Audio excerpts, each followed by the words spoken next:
Era um sonho dantesco, o tombadilho que das luzernas avermelha o brilho, em sangue a se banhar, tinir de ferros, estalar do açoite, legiões de homens negros como a noite, horrendos a dançar, negras mulheres suspendendo as tetas, magras crianças cujas bocas pretas rega o sangue das mães, outras moças, mas nuas, espantadas, no turbilhão de aspectos arrastadas, em ânsia e mágoas vãs.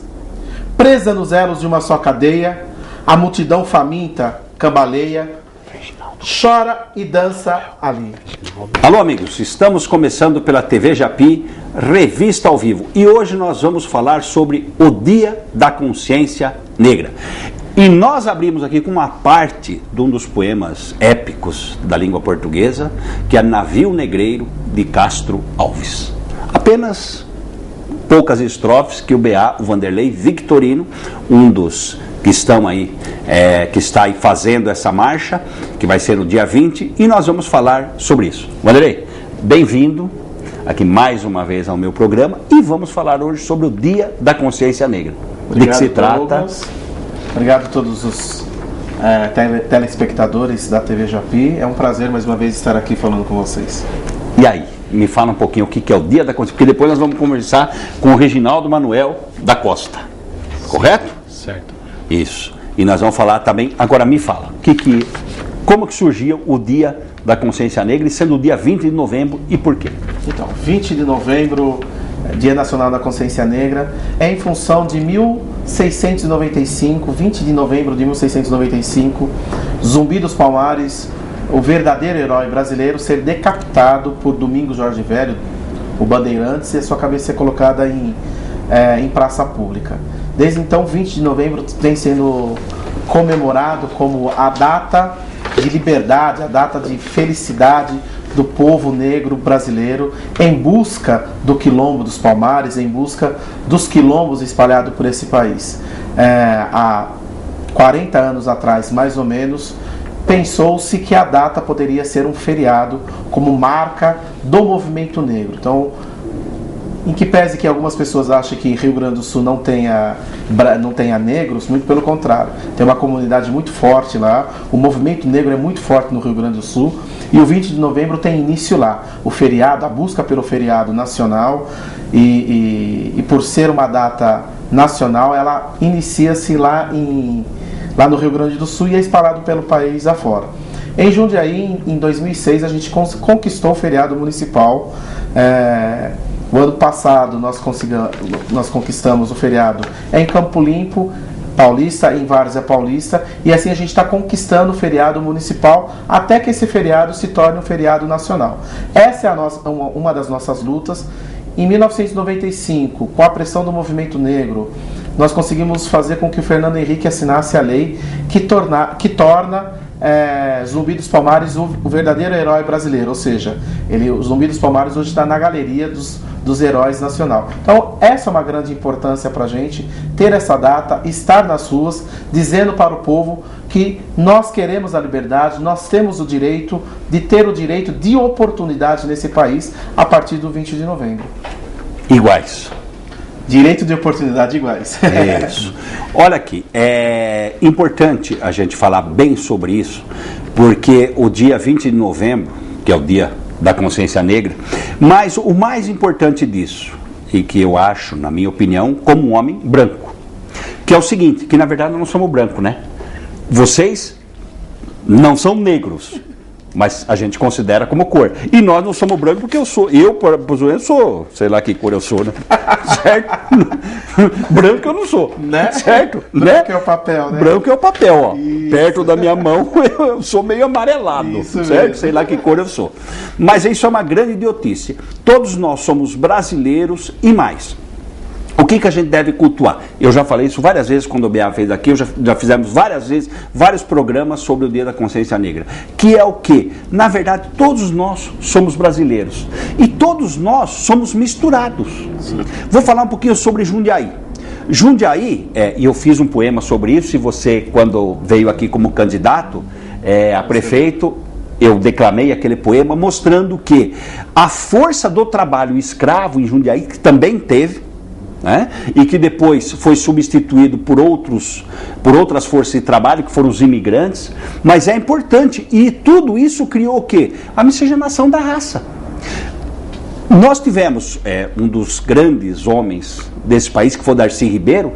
Darcy Ribeiro disse o seguinte: a riqueza do povo brasileiro está na mistura.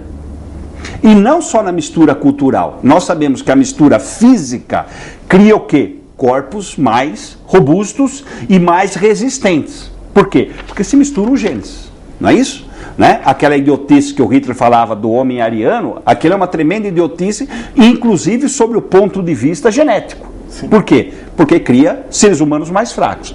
A mistura cria seres humanos mais fortes. E também na cultura, que a nossa é riquíssima, e é riquíssima por quê? Porque nós temos toda essa mistura das culturas. Né? Nós temos a mistura do europeu, nós temos a mistura do africano, nós temos a mistura do asiático, e por isso que nós somos uma raça, e aliás, um povo extremamente rico. Não é isso? É isso. E vocês lutam para quê? Na verdade, não é para ter o dia de vocês no sentido... É o dia da integração.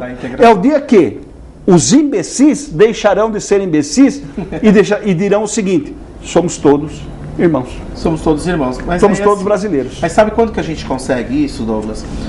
Quando as pessoas perceberem que é importante respeitar a diferença.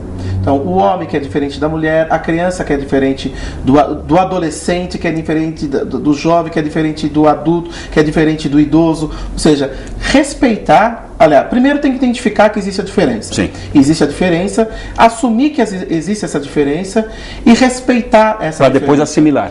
Justamente, porque aí sim, aí eu falo enquanto política, o que nós estamos discutindo, né? É importante que a gente assuma essa diferença para que a gente produza políticas de promoção da igualdade e de oportunidade de direito. Porque a lei, a Constituição diz que nós somos iguais, beleza. Nós sabemos que não somos. Nós sabemos que há inúmeras diferenças, não só em relação a, vou falar branco e negro, vai? Sim, não, sim.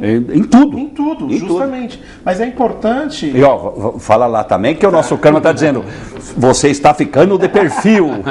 Mas é importante que as pessoas entendam que nós temos a igualdade perante a lei, mas nós não temos direito de oportunidade igual. Então a nossa briga é para que reconheça a nossa diferença, aceite que nós somos um povo diferente na sua diversidade mesmo, e que a gente consiga produzir políticas públicas de oportunidade igual para todo mundo, o que não acontece hoje. Então você que é um homem da lei, você sabe melhor do que eu que a lei não é para todo mundo, não. É para alguns.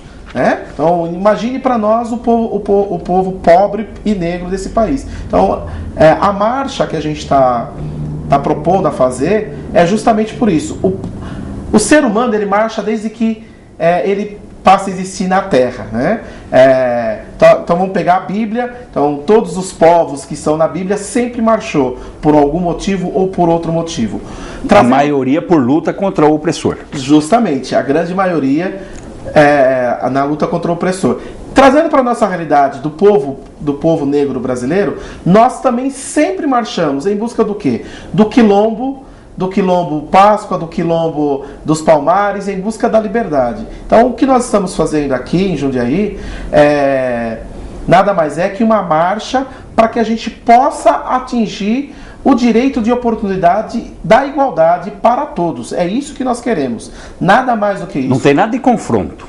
Muito pelo contrário. Muito pelo contrário. Não, peraí que o Reginaldo vai falar isso porque ele está louco para falar sobre isso. Muito pelo contrário. Aí só para o Reginaldo poder falar, então, nós estamos convidando todo mundo. Você parece político, meu.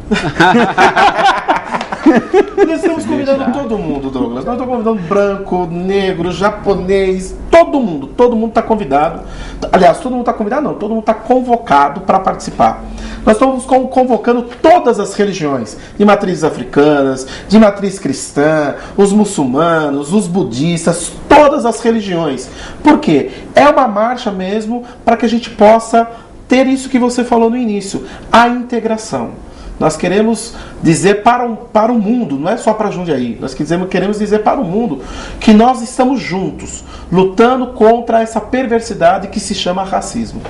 Fala uma coisa, que dia vai ser, horário, tudo certinho, aonde, para depois a gente voltar nas questões históricas e nos direitos a serem conquistados. Então vamos lá, dia 20 de novembro, é uma terça-feira, feriado municipal. Quem trabalha em Várzea, quem trabalha em Campo Limpo, é feriado em Jundiaí, é feriado em Várzea, feriado em Francisco Morato, em Jarinu, várias cidades da região, é feriado, então não tem desculpa que eu vou trabalhar. Então é só ir, concentração a partir das 9 horas, em frente à Câmara Municipal de Jundiaí. Todo mundo está convocado, leva sua bandeira, leva os seus cartazes, leva sua faixa, vai à vontade, vai da forma que você achar que tem que ir para a marcha, porque é uma marcha para lutar, é uma marcha para reivindicar, mas também é uma marcha para falar que nós estamos felizes, para celebrar a vida em unidade, a vida com todos os irmãos e irmãs que vão estar participando dessa marcha. Legal. Reginaldo, fala um pouco aí exatamente sobre isso, e a gente estava conversando um pouco antes do programa, exatamente o que? Não tem nada a ver com reivindicação de quê? De segregar, de falar nós somos diferentes, nada disso. Nós queremos todos unidos. Pelo contrário, né, Douglas, é uma satisfação estar aqui, né, poder estar convidando a todos, né, um momento muito feliz em Jundiaí. Acredito que todos que estão envolvidos, membros da organização da primeira marcha da Consciência Negra em Jundiaí.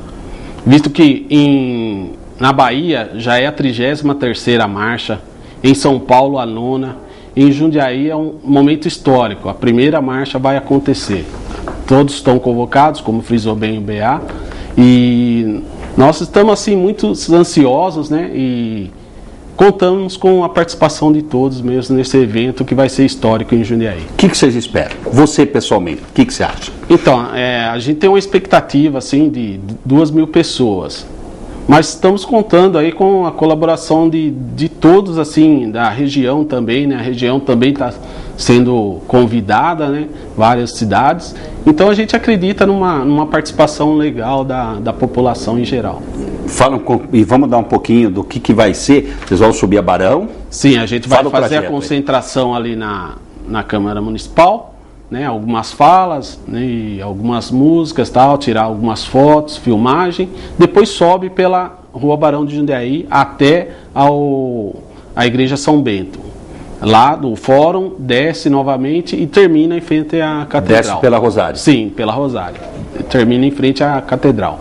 Aí a gente dispersa porque 20 de novembro tem várias outras atividades também no dia, né? E a gente vai estar prestigiando cada atividade. O que vocês vão ter? Só caminhada e alguma palavra de ordem, alguma coisa? Ou vocês vão ter músicas, vão ter... Sim. Manifestação cultural? Sim, exatamente. Temos também na marcha propriamente dito, tem algumas bandeiras de luta que nós defendemos, né? Que é a implementação da lei, né? Reparações históricas para Jundiaí. E também tem algumas falas, algumas representações que vão estar junto conosco, passando aí essa marcha para ficar realmente na história de Jundiaí. Legal. Douglas, eu queria falar uma coisinha a respeito do que você perguntou, da parte cultural que pode ter na marcha. Nós vamos ter a parte cultural também. E aí eu quero dizer para você e para o seu público que nós, o povo negro, a gente resistiu durante anos e anos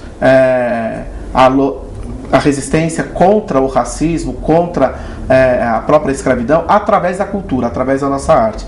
Os saraus que nós fazemos sempre foi uma forma de resistência, né? De manter a nossa cultura, de manter o nosso povo unido. Então, a gente não poderia fazer uma marcha se a gente não tivesse atividade cultural. Tem que ter alguma atividade cultural. A gente também não poderia fazer uma marcha se a gente não tivesse capoeira e se a gente também não tivesse escola de samba. Então, isso também terá na nossa marcha. Então, é uma marcha de reivindicação, como eu e o Reginaldo já dissemos, mas também é uma marcha para celebrar a vida. Para celebrar a vida com muita alegria, né? Com muita festa, com muita música, muita dança. É isso que nós queremos passar. Nós não queremos racializar nenhuma discussão, racializar... E mesmo porque ninguém contra ninguém. Não. Justamente. Não. Nós queremos dizer que nós existimos, e que nós temos o mesmo direito que qualquer um tem. Por isso que nós há 10 anos atrás lutamos tanto, o Movimento Negro Nacional, o Círculo Palmarino, na qual a entidade que eu pertenço, e tantas outras entidades nacionais, lutou tanto para que a gente tivesse a Lei 10.639, que trata da grade curricular, da história da África na grade curricular nas escolas. Hoje completa 10 anos e ainda em Jundiaí não foi implantada. Então, fala uma coisa, vamos falar sobre isso.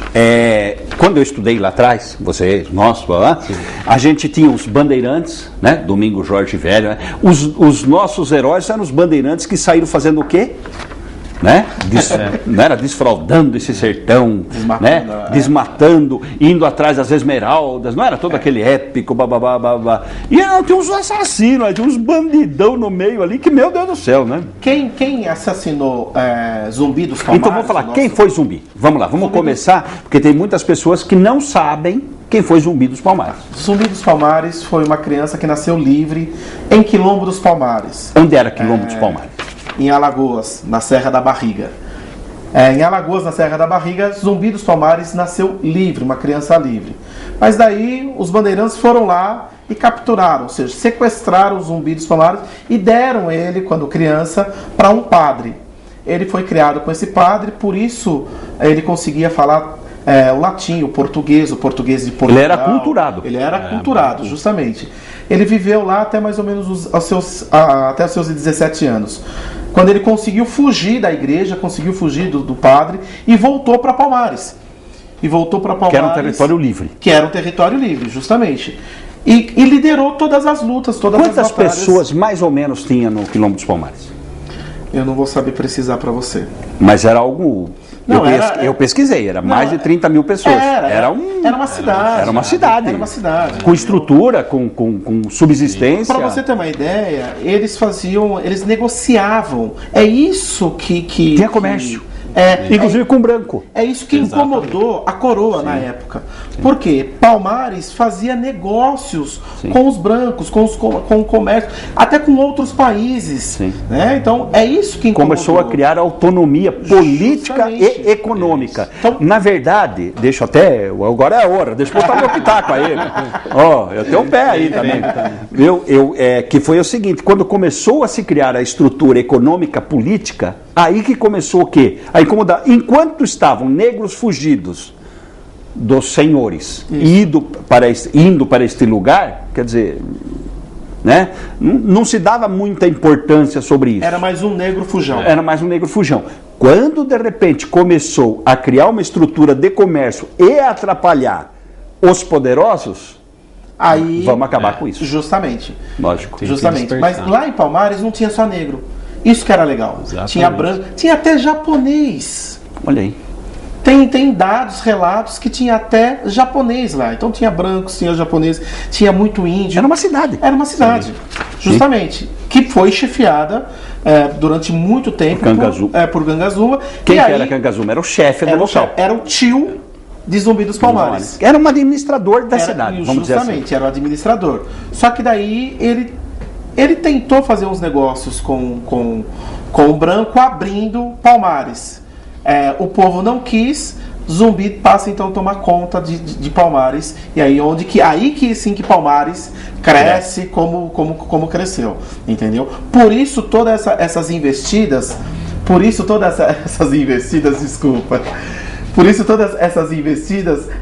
para acabar com o Quilombo dos Palmares. É importante frisar que, como você mesmo disse, Douglas, que os bandeirantes não eram bonzinhos não, até porque os bandeirantes vieram para cá, eles eram bandidos lá em Portugal, né? Vieram para cá expulsos de Portugal, chegaram aqui com status da realeza.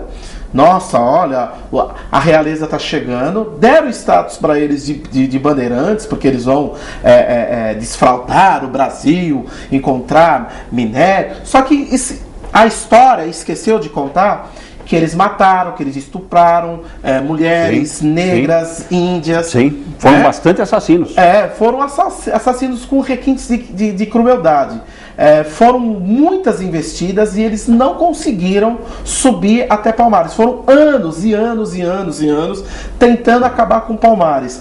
tamanha resistência, tamanha articulação que Palmares tinha através da liderança de Zumbi dos Palmares.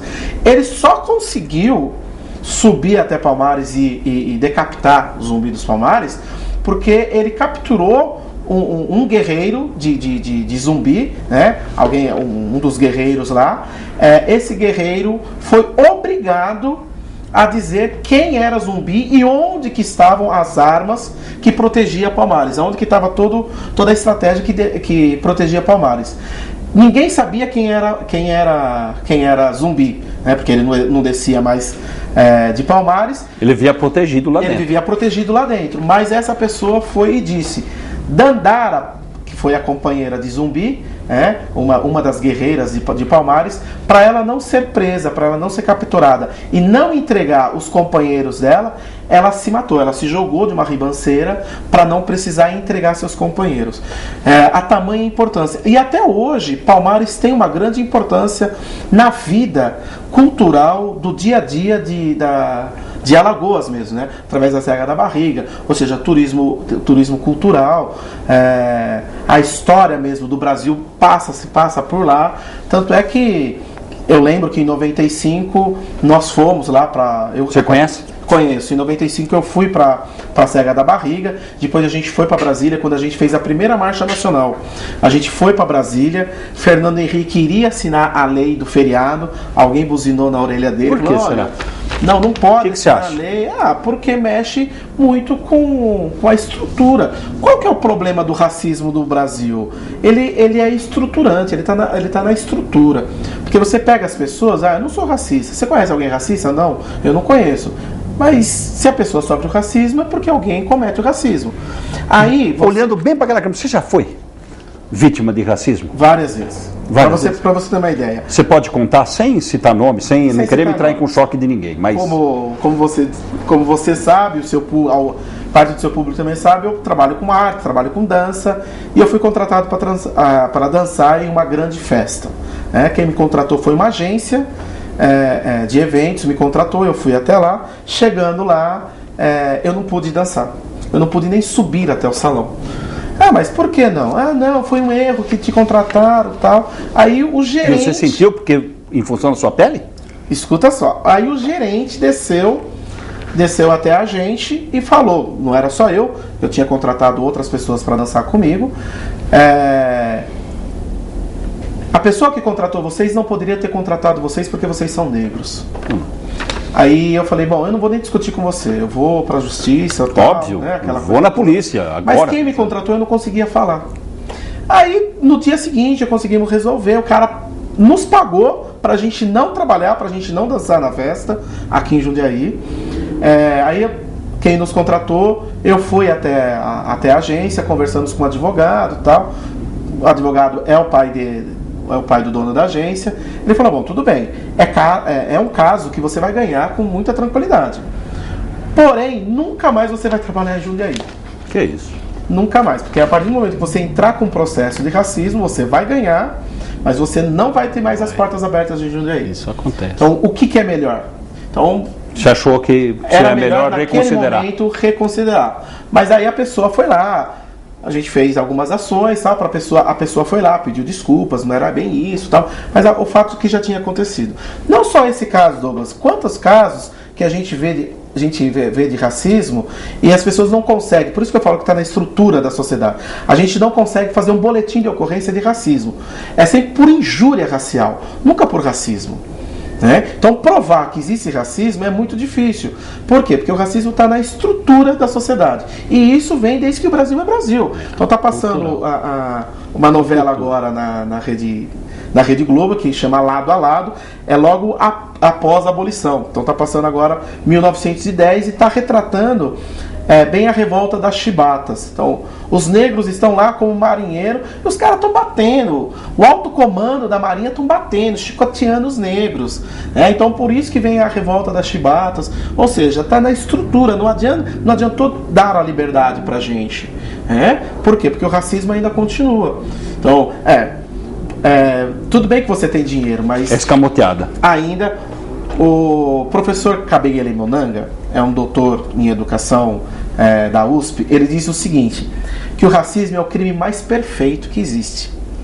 Nunca o racista é o culpado, e sempre quem sofre o racismo que é a vítima. Justamente. A vítima é culpada. Quem mandou você ser negro, né? Justamente. Nossa, então a culpa sempre é nossa. Que absurdo, hein? A gente não consegue. Então isso que é complicado. Para você ter uma ideia, professor da USP, né, tem um padrão social e econômico alto, né? Os filhos deles todos estudaram em colégio particular. Toda vez que eles saíam, os amigos, né, os filhos dele e os amigos dele, ele relatando isso, professor... Ele não é negro. Sim, negro. Ele é negro? Negro, tá. Negro. Ele é cabo-verdiano. Ele é africano mesmo. Tá. E os filhos dele, negro como o pai, toda vez que os filhos dele saíam com os amigos brancos do colégio onde que eles estudavam, a polícia sempre parava eles. E abordava sempre quem? Sim. Os filhos negros. Você entendeu? Então, assim, a questão do racismo ela é muito perversa e ela é muito sutil. Né? Não, eu não estou discriminando você, é porque você não tem condições de trabalhar em tal serviço. Não é por causa da sua cor, é por conta da sua condição mesmo. Sua capacidade. Da sua capacidade. E não é, a gente sabe que não é. É por conta da pele mesmo. É muito difícil a gente quebrar isso. Por isso que, falando de política novamente, por isso que uma candidatura que nem a minha é importante. Porque a gente precisa ter visibilidade. O negro precisa estar visível para todo mundo, né? Precisa estar na televisão, precisa estar na rádio, precisa estar no jornal, precisa estar na revista. Então, quantas crianças não falavam para mim, olha que legal, eu estou te vendo na televisão. Então, as crianças estão se enxergando na televisão. Sim. Isso que é bonito. E tanto que aqui, agora para não fugirem, certo? Nós já acertamos um programa semanal que vocês vão fazer, certo? E para mostrar exatamente isso. E não questão reivindicatória. Não.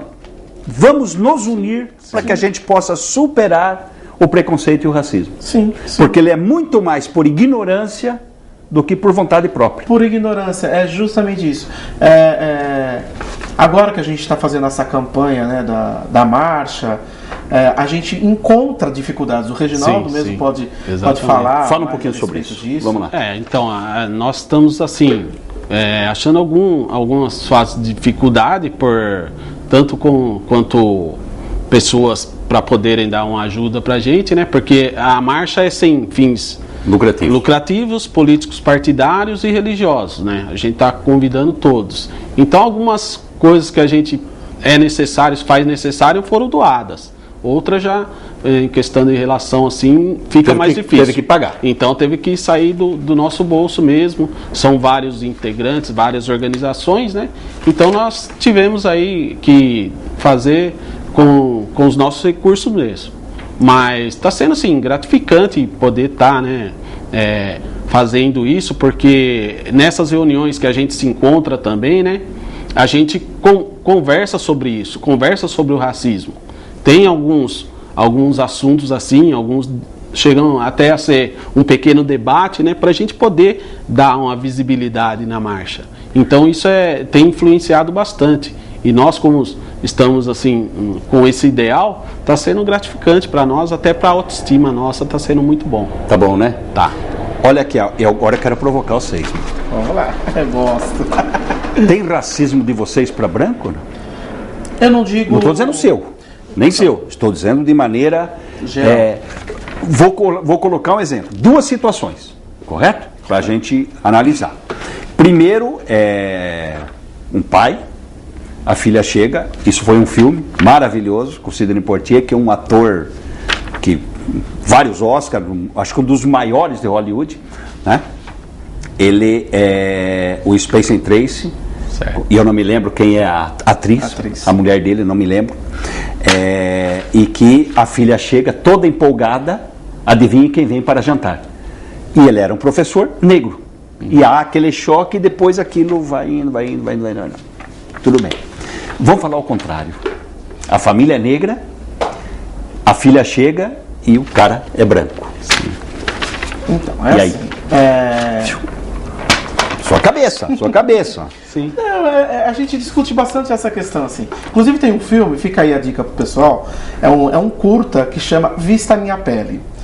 que trata justamente isso. É um universo da escola, mas que todo mundo é negro. Então quem sofre o preconceito é o contrário. É o contrário. Isso. Né? O cara é branco. Esse filme retrata bem isso que você está falando.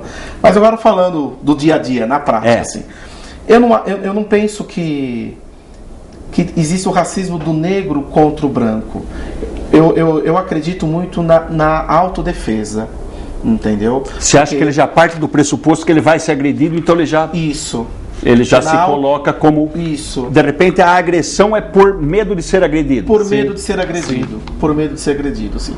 Então vou contar mais um fato de racismo comigo. Há muitos anos atrás, eu tive um problema de depressão, né? De alto estresse, de depressão. Aí me indicaram uma psicóloga e eu fui na psicóloga. Psicóloga alemã. Não precisa ficar citando os nomes, né? Não queremos nenhum contato. Criar, né? Nada, nem criar nenhum fato, Mas a psicóloga alemã, para eu poder ir lá, eu já tinha falado para a secretária dela qual eram os meus problemas, tá? Porque ela faz uma série de perguntas antes de marcar a consulta. Ou seja, ela já tinha todo o relato lá. O seu perfil. Né? Então, quando eu chego lá para ser consultado, fale-me sobre sua infância. Travei, né? Como qualquer pessoa travaria. Até aí, normal. Não, até aí não tem nada a ver com negro ou branco. Até aí é normal. Né? É a sua história. Aí ela, por que você está me procurando? Aí eu tive que relatar tudo novamente, com aquele constrangimento. Porque você fica constrangido, você já está com um problema, por isso que você está buscando uma ajuda, então você fica mais constrangido ainda. Aí relatei tudo e ela não esboçou nenhum sentimento, nem de sorriso, nada. O rosto dela ficou... Aquilo me deixou mais constrangido ainda. No final, quando eu terminei de falar, ela falou assim, eu não posso te ajudar. Aí caiu minha ficha assim, porque o tempo todo que eu estava falando, ela ficava me olhando dos pés à cabeça, assim. Eu sentado e ela ficava me olhando assim dos pés à cabeça.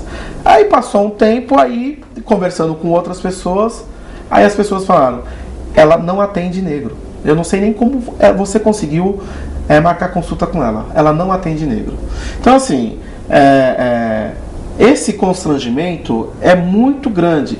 E eu fui para lá, como qualquer paciente vai para uma consulta de psicólogo, com o coração aberto, com a mente aberta.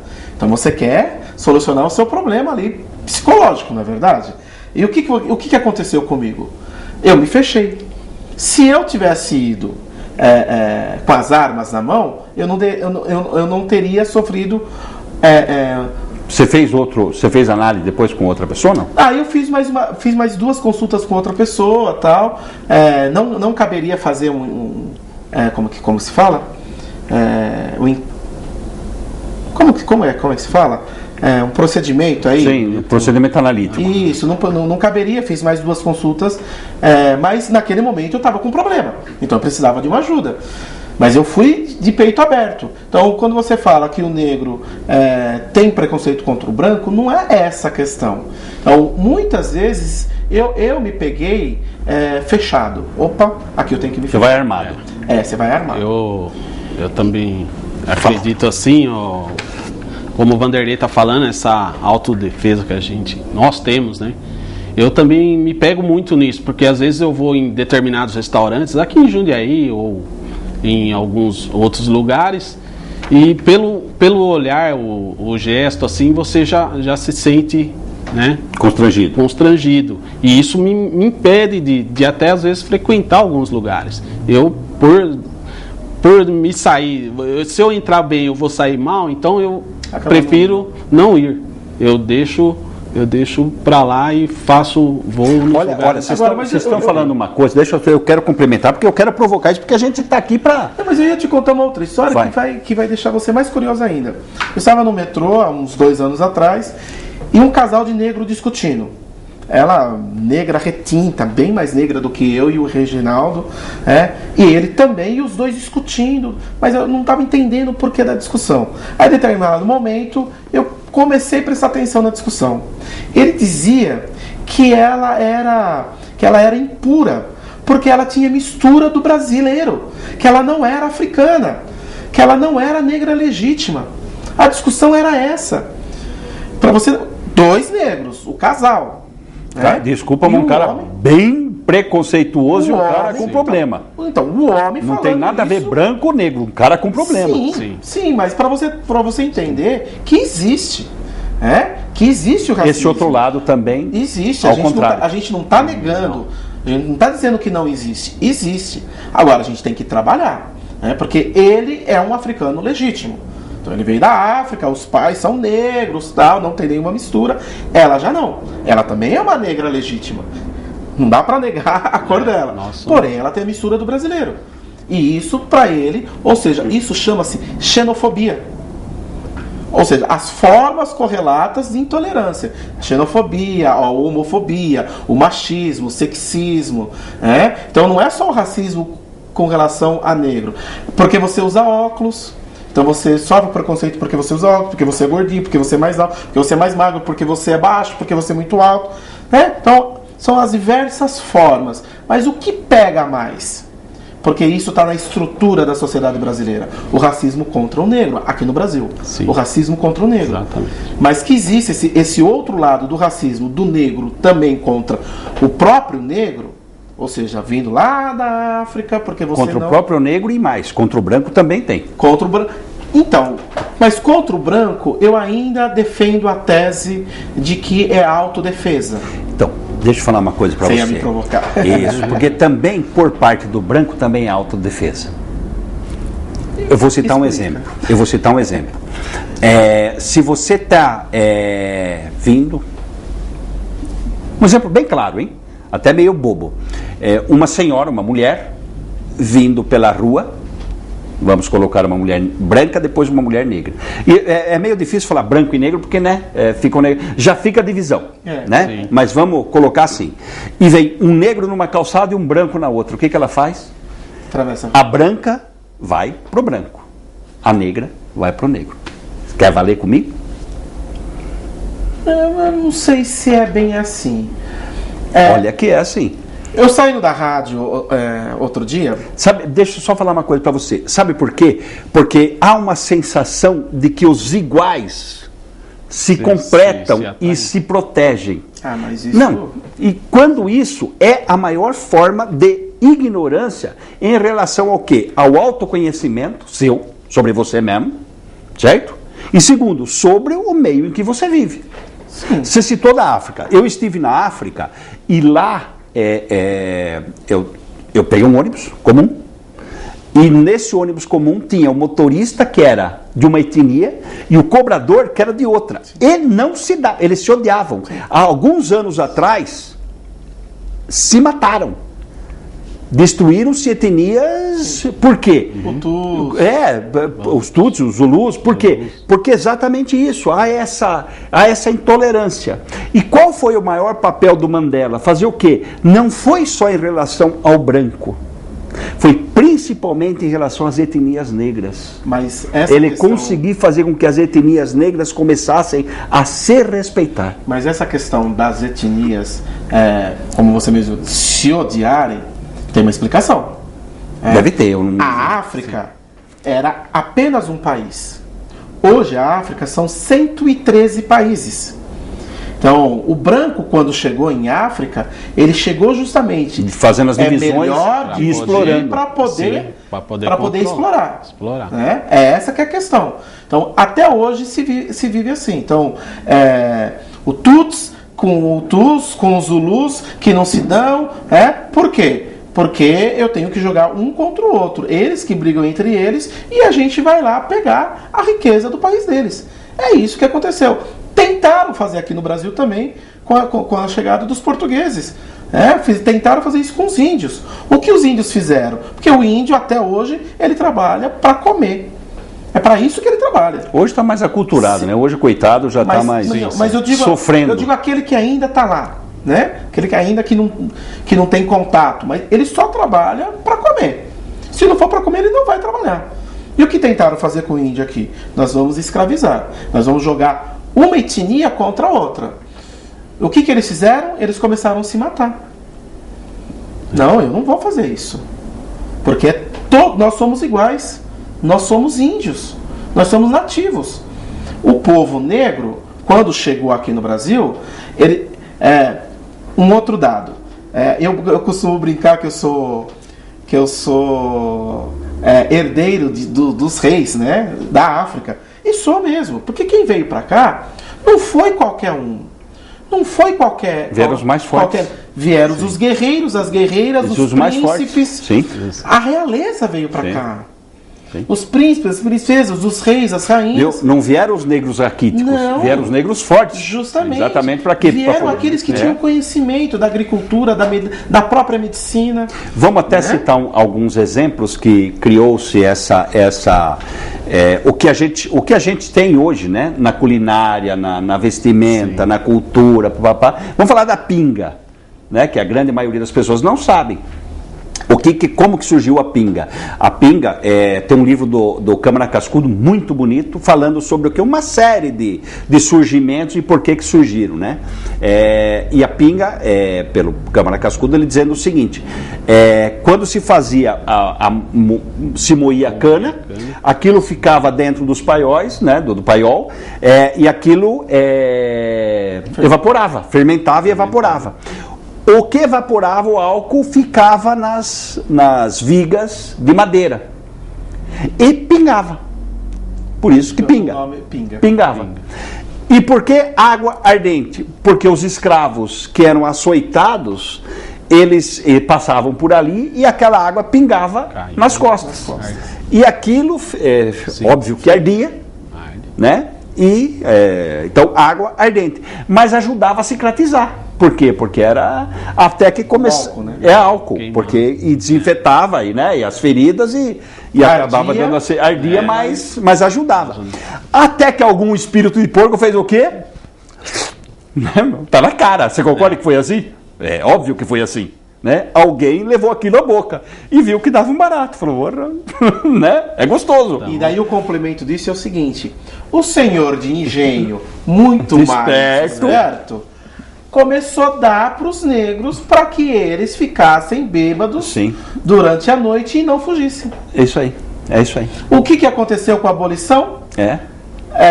13 de maio de 1888. Se conta só o 13 de maio, mas não se conta o 14 de maio, que estava todo mundo bêbado caindo na calçada. Um ano depois, 1889, o negro estava nas ruas mendigando, se prostituindo. Porque não tinha trabalho. E bebendo. Porque não tinha trabalho. Porque não tinha trabalho. Não tinha trabalho, não tinha comida, não tinha... Porque não adianta o ato. Não. O ato. Eu sempre digo o seguinte: se você entrar na minha página, lá tem minha foto, você clica atrás, está escrito assim, ó: direito, enquanto avanço social, não se cede, não se transfere, não se doa, se conquista. Sim. Direito não dá para eu falar assim, a partir de hoje, você é livre. Não adianta de nada. Não adianta nada. O que adianta é modificação cultural, mas por conquista, porque ninguém cede direito. Não, ninguém cede. Não é assim. Você tem que conquistá-lo. Isso. Sim. Mas aí, Douglas, o que estava escrito na Lei Áurea? Você já leu a Lei Áurea? Não, no todo? Devo ter lido parte, mas não me lembro. Não. A Lei Áurea hoje ela diz todos os negros todos os cativos estão libertos, tá? E ficam revogados todos os contrários, como é que fala? Todos os atos contrários, algo assim. Qualquer coisa assim.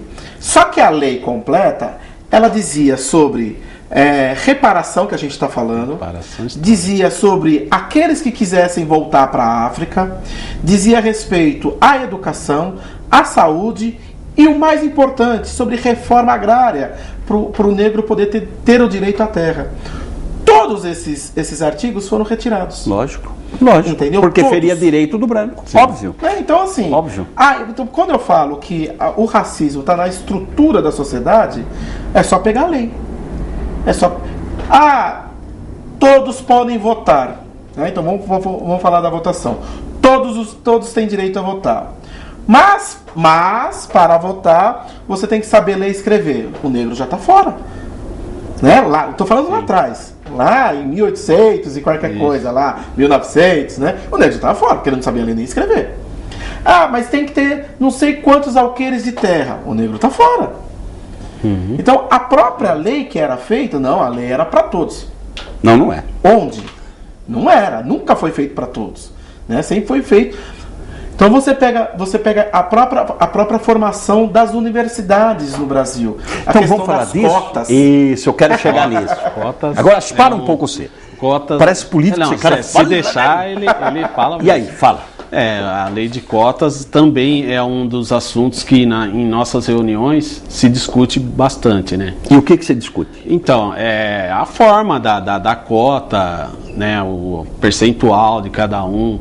O doutor Reginaldo tem um conhecimento amplo, né, e ele fala bastante, mas o diferencial aí que sempre dá o debate, né, que a gente leva é a cor da cota. Quando se fala em cotas, né, eles pensam que quem vai beneficiar é só nós negros, e não é bem assim, né? E isso gera uma discussãozinha Por quê? Entre nós. Porque ela não é só para negro, ela é mais abrangente. Mais abrangente, isso, tá?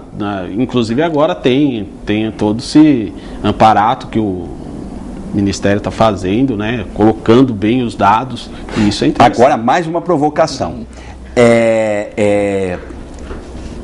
Nas redes sociais, nos jornais, tudo, de uma maneira geral, o Joaquim Barbosa, ministro do Supremo Tribunal Federal, ele foi inclusive retratado como um Batman, não sei se vocês viram isso. Sim, exato. Né? Sim. O meu herói, não sei o que, papapá, com uma capa, como se fosse um Batman, sei lá, um herói assim. O meu herói usa a capa, não é o Batman, e é negão. E é negão, isso. Essa expressão é que me chamou mais atenção ainda. Quer dizer, olha que coisa interessante, até no fato de enaltecer alguém, usou-se o preconceito e o racismo. Certo? Criou-se a figura dizendo o seguinte, olha, agora eu vou traduzir isso. Em que pese ser negão, não foi isso que está escrito? Vamos ao contrário, está escrito isso. Em que pese ser negão, em que pese ele não precisar de cota, em que pese ele ser pobre porque ele foi paupérrimo, olha o que ele fez. Para destruir a tese de que é preciso proteger o negro, no sentido de que ele possa garantir o seu direito. Como você vê isso? Eu não vejo assim. Não, estou dizendo a cota. Estou dizendo a cota. Então, mas eu vejo assim, vamos pegar essa questão do Batman. Isso. Né? Então, porque o Batman é o quê? Pensa o Batman. Batman é um cara louco. Imagina um cara vestido de morcego saindo pela rua prendendo bandido. Então, mas assim... altamente psicótico, concorda? Algumas revistas semanais estampou na capa, né? Que o Joaquim Barbosa, uma criança pobre, miserável... E que fala hoje 5, 6 linhas... Que conseguiu pelos seus próprios esforços... Sim. Tá vendo, gente? Não precisa de cota. Se você trabalhar, você consegue, viu? Ele é um. Sim. Ele é um. Quantos milhões nós somos? Quantos milhões? Quantos são? Quantos? Nós somos 50 e... Oficialmente, nós somos 52%. 52%. Da população. Oficialmente. Para nossa conta, porque daí assim, é o moreno claro, pardo, moreno escuro, preto, negro. Ou seja, tem 28 classificações. Para nós é tudo negro. Lógico. Então, se para nós é tudo negro, nós chegamos aí a 80%. Lógico. Mas a gente não tem... É muito mais do que justamente. Sim. Entendeu? Então, quantos milhões não morreram nos porões, nas prisões, de doenças, né? Porque não teve atendimento. Então, hoje, a discussão que nós fazemos no movimento negro é a questão da faxina étnica, né? Então, o que é isso? Faxina étnica, a gente está pegando 2 pontos. Um ponto que a gente pega, que está mais visível, é a questão da faxina étnica por conta da violência, seja ela por bandido ou seja ela pela polícia, pelo poder público. A juventude negra, pobre, da periferia está sendo assassinada, está sendo dizimada. Isso é uma forma, então, de você fazer a faxina étnica. O segundo ponto que a gente pega é a questão da saúde pública. Quem usa saúde pública? Eu uso saúde pública. Olha a minha cor, sou negão. Ah, mas o branco também usa. Mas a maioria que usa é pobre, preto, negro, que usa a saúde pública. E a saúde pública está cada vez pior. Quantas pessoas não morrem nas filas dos hospitais? Eu não estou dizendo só Jundiaí, eu estou dizendo no Brasil como um todo. Mas Jundiaí também. Jundiaí também tem. Mas Jundiaí também. Então, a ação da polícia foi muito boa, a ação da polícia. E aí, eu ouvi a minha mãe falando esses dias. Porque o Vanderlei fica muito bravo quando fala Morro São Camilo. E ele tá certo mesmo, porque não é Morro São Camilo, é Jardim São Camilo. A polícia subiu o morro do Jardim São Camilo. Até ontem era Jardim São Camilo. Agora, hoje, porque a polícia foi lá, já é morro. Sabe o preconceito? Sabe por quê? É um preconceito, mas é uma linguagem também que vem muito do Rio. Porque no Rio, como é? Mas o Rio é Rio, eu sei. Mas eu estou dizendo, incorporou-se como a favela, reduto de morro e de bandido. Justamente. Quando é muito pelo contrário. Muito pelo contrário. Então eu fico muito bravo mesmo em ouvir ou ler ler nos jornais o Morro São Camilo. São gente, trabalhador, estudante, dona de casa, decente, que moram no Jardim São Camilo. E a única ação que sobe... Que a maioria das pessoas são honestíssimas. Justamente. E o único braço do poder público, seja ele municipal, estadual ou federal, que sobe a periferia, que sobe o Jardim São Camilo, é a polícia. Para repressão. Entendeu? Isso é faxina étnica. Aí prende, mata, tortura. Então vou contar um negócio para vocês. Há 15 anos atrás, eu estava fazendo uma reunião do Conselho de Segurança no centro da cidade. O bispo estava presente, na época era Dom Mauri Castanho, e um monte de gente. Então tinha as polícias, um monte de gente. Bom, que o Conselho exatamente ele funcionou e criou-se a motivação para que ele existisse no Brasil inteiro, e eu tenho a grata satisfação de ser um dos fundadores, né? Que exatamente por quê? Porque mistura-se para conversar, óbvio. Não tem nada novo, meu. Sociedade civil. Não tem nada novo. Quando mistura as pessoas para conversar com diversos interesses, vamos chegar a um consenso. Não é isso que você quer fazer? É isso que vocês querem fazer. Justamente. Bom, aí os comerciantes disseram o seguinte: nós precisamos limpar o centro da cidade. Eu falei, por quê? Bom, porque tem travesti, prostituta, meninos de programa, flanelinha, ladrãozinho, vendedor de droga. É o centro, como qualquer cidade. Bom, aí eu falei, vamos fazer. Não, você tem razão. A gente tem que limpar o centro. Eu falei, vamos fazer um grande forno em frente à igreja, com uma boca grande. A gente joga tudo lá dentro e taca fogo. O senhor benze, bispo. E ficou, né? Todo mundo ficou horrorizado com aquilo, né? Eu olhei para todo mundo e falei assim, olha, seres humanos não se varre para debaixo do tapete social. Todos nós aqui fazemos parte da mesma cidade. Aí que nós criamos o Sorriso Contente Adote um Adolescente. E que nós começamos a fazer o quê? Reinserção dessas crianças que estavam à margem, usando o modelo aprendiz, que é uma lei da época de Getúlio, lá atrás, que hoje já tem lei nova, blá, blá, certo? Regulamentando tudo isso e fazendo o quê? Para que tenha oportunidade de estudo e trabalho. Sim. Óbvio. Sim. Mas isso dá trabalho, né? Pensar. Então, mas peraí. Né? Aí veio a fase pior. Que como? Primeiro, onde, de que maneira e como fazer com que o comércio aceitasse isso. Aí conseguimos o Senac, houve a parceria. Aí os comerciantes, para que esses garotos fossem no comércio, primeiro, comida, que a gente não se tocou, tinha garoto que desmaiava. E a gente não percebeu isso de cara, mas com fome. O cara não comia, coitado. Bom. Segundo, falando nas lojas, eu fiz uma reunião no Maxi Shopping, no cinema, com um monte de comerciante, não sei o quê, e eu batendo. E eu usando o seguinte argumento: olha, faça, se você não tiver noção que você está fazendo para reinserção, para, né, todo esse discurso, faça por inteligência. Sabe por quê? Ele vai matar teu filho. Aí eu ia para o discurso mais agressivo, certo? E ele vai matar teu filho por quê? Porque você está renegando o direito para que ele tenha uma vida. Aí tudo bem. Aí um lá virou e falou, não, tá bom, vai. Eu entendemos, não sei o que.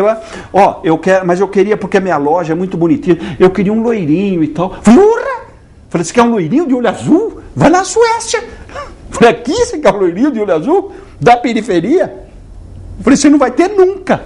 Aí Aí você vê o tamanho do preconceito. E aí aquilo foi, e mais de 1.000 adolescentes foram recolocados no mercado de no mercado com estudo e Hoje tem vários universitários, vários que terminaram a faculdade, vários casados com família, quer dizer... Então, mas isso dá trabalho, né? Ninguém quer coisa que dá trabalho. E outra coisa, você sabe que eu ouvi? Sabe que eu ouvi? Mas isso não é problema meu, eu pago imposto, cara. Eu não tenho nada com isso. Eu não tenho nada com isso, eu pago imposto, não tenho nada com isso. Lógico que você tem, meu. E como você tem ainda? Então assim, eu fico muito bravo de ouvir... Deixa eu só falar um negócio. Ele já fez lá 3, já deve faltar, vai lá. Só? 1,5 e 1,5 já passou 1 hora. Vai lá. Jundiaí tem 370.126 habitantes. Consta no IBGE 14.160 negros. E aí tem um número de pardos também, né? Por isso a gente faz necessário marchar para poder... Mas você não são só 14 mil, você acha que vocês são? Não. Aí é que tá. A gente precisa... Aí que é o problema. Precisa então, assim, levantar isso. Se a gente não consegue marchar e provar que nós somos mais, nós somos a maioria, né? Na nossa cidade, mesmo sendo uma cidade tipicamente italiana, mas nós estávamos aqui quando o italiano chegou. Aqui. Seja muito bem-vindo todos os italianos, todos os europeus, mas nós já estávamos aqui, então respeite o nosso espaço. Aí eu não estou dizendo para você que está chegando agora, mas eu estou dizendo para quem quis impor isso para a gente. Então, o respeitar é nos reconhecer. E aí, IBGE, é uma discussão que a gente está fazendo lá no governo federal. Porque a gente não muda aqui em Jundiaí, a gente muda lá no governo federal. A estrutura. Preto e pardo, não dá. Tem que ser negro. Não tem, né? Preto e pardo na cor, né? Não dá. Então, para terminar, porque está terminando a fita, está piscando, faça o convite aí. Convite, dia 20, terça-feira, leva sua bandeira, leva seus filhos, vá em frente à Câmara Municipal, terça-feira, dia 20, a partir das 9 horas, uma grande marcha. Você não está falando só para negros, você está dizendo para todos. Dia Nacional da Consciência Negra. Isso. E eu quero convidar todo mundo. Todo mundo, o branco, o negro, o asiático, de todas as etnias, de todas as religiões. Porque nós teremos lá todas as religiões também representados, marchando junto com a gente. Que nós somos um país laico, porém nós somos um povo que cada um tem a sua religião. Seja ela cristã, seja ela matrizes africanas, muçulmano, budista, bom, enfim. O fato é que nós temos que ir para lá celebrar a vida. E celebrar a vida é dizer para o mundo, não ao racismo. Sejam todos bem-vindos. Vão lá e todos nós somos irmãos e jundiaienses. Obrigado. Tudo bom? Vamos ficando por aqui. Satisfação. Um abraço. Até o próximo programa.